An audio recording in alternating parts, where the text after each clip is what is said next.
Did you know that Wolverine for a while had bone claws? He didn't originally have adamantium claws. He only got them when he was enrolled in the Weapon X program. The adamantium skeleton he got made him practically indestructible.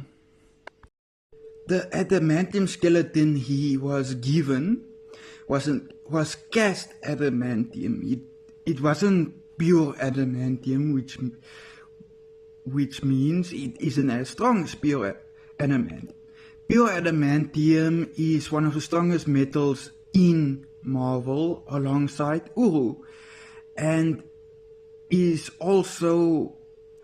that is also one of the reasons why in an Avengers animated series, Earth's Mightiest Heroes, that Ultron made his skeleton out of adamantium, pure adamantium, because it is one of the strongest